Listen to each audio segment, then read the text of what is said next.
Chemical সেক্টরের একটা অন্যতম কোম্পানি যার নাম হচ্ছে অ্যালকামাইন্স কেমিক্যালস লিমিটেড। অ্যালকামাইন্স কেমিক্যালসের হচ্ছে আমরা ফান্ডামেন্টালসটাকে নিয়ে অ্যানালিসিস করব, দেখব যে কোম্পানিটা ফান্ডামেন্টালি কতটা সাউন্ড রয়েছে। তো কোম্পানিটা এখন ট্রেড করছে 2405 টাকায় এখন ট্রেড করছে। আমরা যদি চলে যাই কোম্পানিটার মার্কেট ক্যাপিটালাইজ হচ্ছে অ্যাপ্রক্স 12,000 কোটি টাকার মার্কেট ক্যাপিটালাইজ, অর্থাৎ এই কোম্পানিটাকে আমরা মিড ক্যাপ টাইপের কোম্পানি হিসাবে কনসিডার করতেই পারি।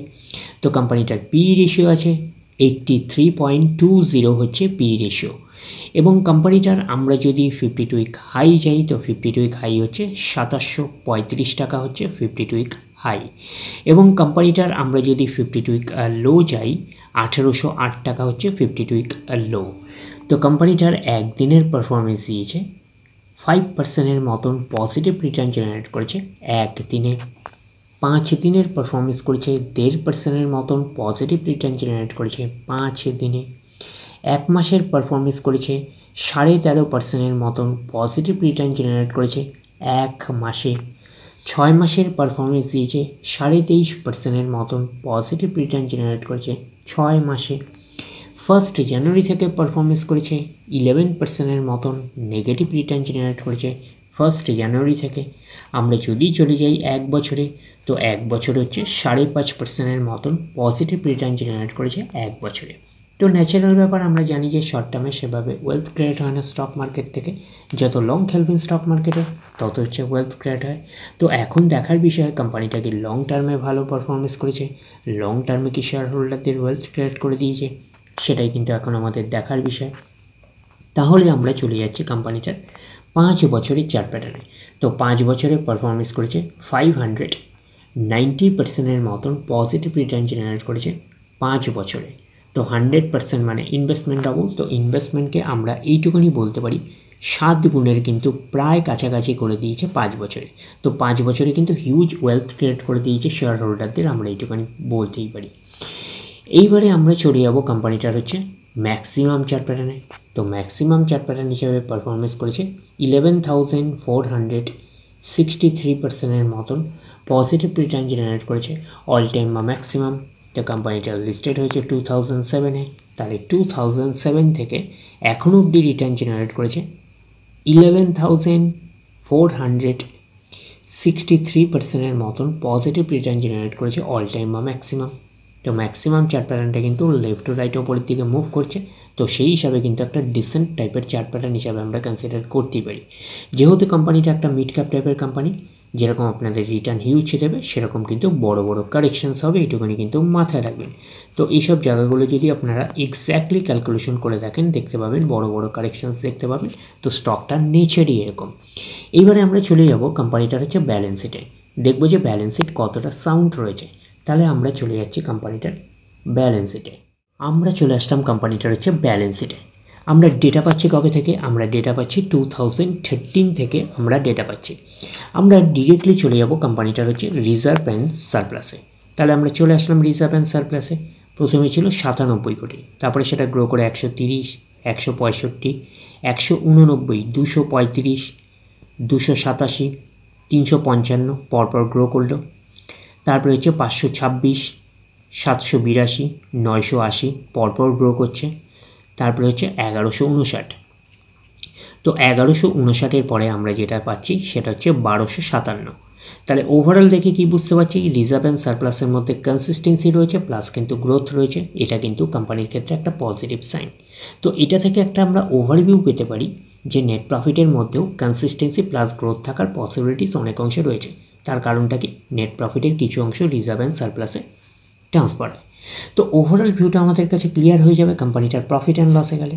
তো প্রফিট অ্যান্ড লসে গেলে ক্লিয়ার হয়ে যাবে যে নেট প্রফিটের মধ্যে কতটা কনসিস্টেন্সি রয়েছে, কতটা গ্রোথ রয়েছে। তো এখন রিজার্ভ অ্যান্ড সারপ্লাস রয়েছে 1257 কোটির রেঞ্জে। এইবারে আমরা চলে যাব কোম্পানিটার হচ্ছে বড়োইংয়ে। দেখি বড়োইংয়ের অবস্থান কী রকম রয়েছে। চলে আসলাম লং টার্ম বোরিং, পরপর 0 ছিল, তারপরে হলো 21 কোটির রেঞ্জে, তারপরেও কিন্তু এখন পরপর আমরা দেখতে পাচ্ছি 0। তো লং টার্ম বোরিং 0 মানে কোম্পানির দিক থেকে যদি একটা বলি তার একটা পজিটিভ সাইন। তার মানে কী দিকে পজিটিভ সাইন? তার মানে কোম্পানির এক্সট্রা কোনো বার্ডেন থাকছে না ইন্টারেস্ট পে করার ব্যাপারে। তো এটা একটা পজিটিভ সাইন। এইবারে আমরা চলে যাচ্ছি কোম্পানিটার হচ্ছে short term boring. Short term boring পর 0, তারপরে হচ্ছে 24 কোটির রেঞ্জে, তারপরে আমরা পাচ্ছি কেউ 22 কোটির রেঞ্জে, তারপরে 85 কোটির রেঞ্জে, এখন রয়েছে 64 লাখ বলতে পারেন, যে 50 লাখের কাছাকাছি, তো অ্যাপ্রক্স 64 লাখ বলতে পারেন। তো শর্ট টার্ম বোরিং হচ্ছে ফ্ল্যাকচুয়েটিং ম্যানারে থাকে, প্রতি বছর আপস অ্যান্ড ডাউনস করে। তো আমরা শর্ট টার্ম বোরিংয়ের থেকে বেশি যেটা গুরুত্ব দিই সেটা হচ্ছে লং টার্ম বোরিংকে। তো লং টার্ম বোরিং 0, আর শর্ট টার্ম বোরিং কত রয়েছে? শর্ট টার্ম বোরিং হচ্ছে 64 লাখ আমরা বলতে পারি। এইবারে আমরা চলে যাব কোম্পানিটা হচ্ছে ক্যাশ অ্যান্ড ক্যাশ ইকুইভ্যালেন্ট। দেখি ক্যাশ অ্যান্ড ক্যাশ ইকুইভ্যালেন্টের অবস্থান কী রকম রয়েছে। তাহলে আমরা চলে আসলাম ক্যাশ অ্যান্ড ক্যাশ ইকুইভ্যালেন্ট। প্রথমে 15 কোটি, তারপরে 23, 8, 4, 3, 3, 20, 32, 126। তো 126-এর পরে আমরা পাচ্ছি 63, 18, 31। তো ওভারঅল আমরা এই ব্যালেন্স শিটটাকে 5 স্টার টাইপের ব্যালেন্স শিট হিসাবে কনসিডার করতেই পারি। যেহেতু কোম্পানিটা একটা মিড ক্যাপ টাইপের কোম্পানি, তো মিড ক্যাপ টাইপের কোম্পানি হিসাবে কিন্তু ক্যাশটা ওকে রয়েছে, আমরা এইটুকুনি বলতে পারি 31 কোটির রেঞ্জে। আর কোম্পানিটার হচ্ছে লং টার্ম বোরিং 0 রয়েছে, আর কোম্পানিটার হচ্ছে শর্ট টার্ম বোরিং 64 লাখের রেঞ্জে রয়েছে, আমরা এইটুকুনি বলতে পারি। আর কোম্পানিটার হচ্ছে রিজার্ভ অ্যান্ড সারপ্লাসের মধ্যে কনসিস্টেন্সি রয়েছে, প্লাস গ্রোথ রয়েছে। তো রিজার্ভ অ্যান্ড সারপ্লাস এখন রয়েছে 1257 কোটির রেঞ্জে। তো ওভারঅল এই ব্যালেন্স শিটটাকে আমরা 5 স্টার টাইপের ব্যালেন্স শিট হিসাবে কনসিডার করতেই পারি। তো এইবারে আমরা চলে যাব কোম্পানিটার হচ্ছে প্রফিট অ্যান্ড লসে। দেখি প্রফিট অ্যান্ড লসের অবস্থান কী রকম রয়েছে। তো আমরা চলে আসলাম কোম্পানিটার প্রফিট অ্যান্ড লসে।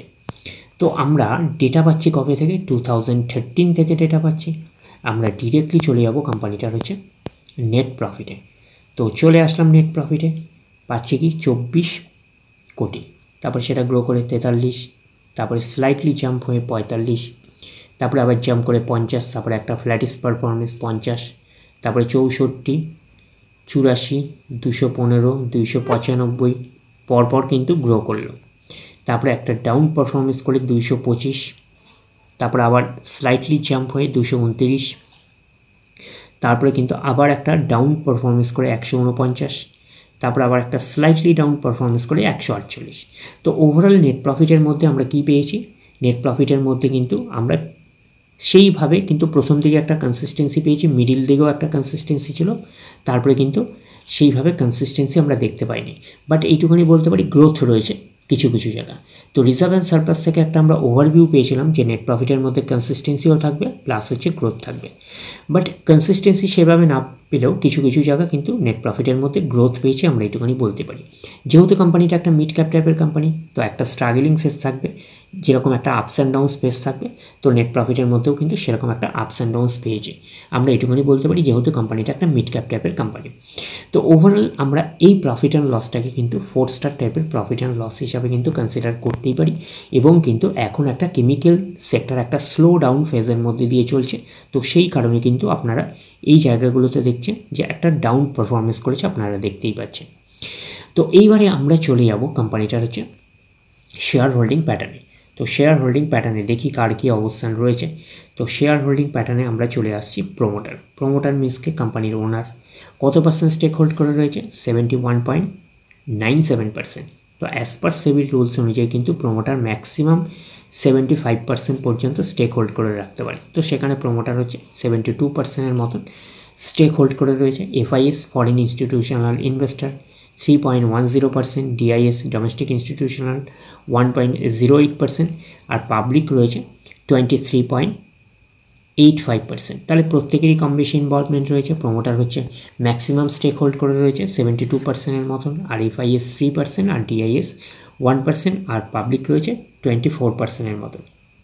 তো সেই হিসাবে একটা ডিসেন্ট টাইপের শেয়ার হোল্ডিং প্যাটার্ন হিসাবে কনসিডার করতে পারি। যেহেতু মিড ক্যাপ টাইপের কোম্পানি, সেই কারণে এফআইএস আর ডিআইএসের ইনভলভমেন্ট কমই রয়েছে, আমরা এইটুকুনি বলতেই পারি। তো কোম্পানিটার নাম আপনাদের বলাই হয়ে গেছে যে অ্যালকামিন্স কেমিক্যাল। তো কোম্পানিটা হচ্ছে কেমিক্যাল সেক্টরের একটা অন্যতম কোম্পানি।